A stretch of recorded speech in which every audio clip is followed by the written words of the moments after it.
रीवा की सबसे पहले बात करेंगे, जहां पर प्राकृतिक खेती प्रकल्प का शुभारंभ किया गया है। केंद्रीय गृह मंत्री अमित शाह शुभारंभ करेंगे।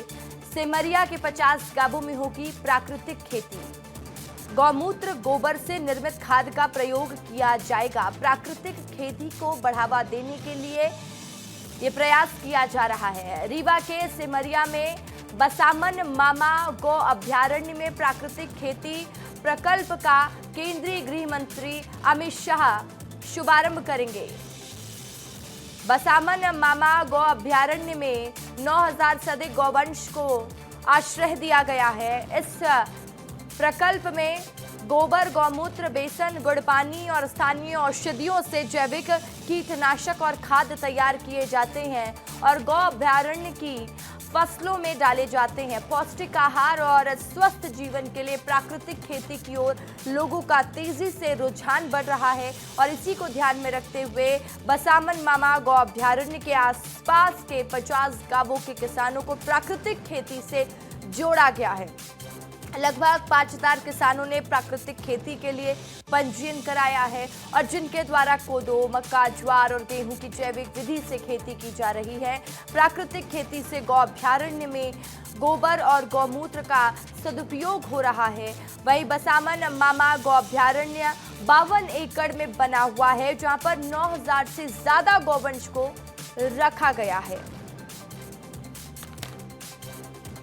एक आदर्श गौशाला बनने के बाद अब यहाँ पर प्राकृतिक खेती की ट्रेनिंग और research art of living foundation जो प्राकृतिक खेती में जो लोग बहुत अच्छा काम कर रहे हैं उनके साथ को लेकर जो ये काम शुरू है, उसमें किसानों को प्राकृतिक खेती की ओर प्रेरित करने के लिए आज अमित शाह जी का यहाँ पे आना बहुत ही सुखद है। केंद्रीय मंत्री अमित शाह जी रीवा आ रहे हैं। बसामन मामा गौशाला में अमित शाह जी रुकेंगे, कृषक सम्मेलन होना है, साथ में जो ये गौवंश है वहां पर पूरा निरीक्षण करेंगे।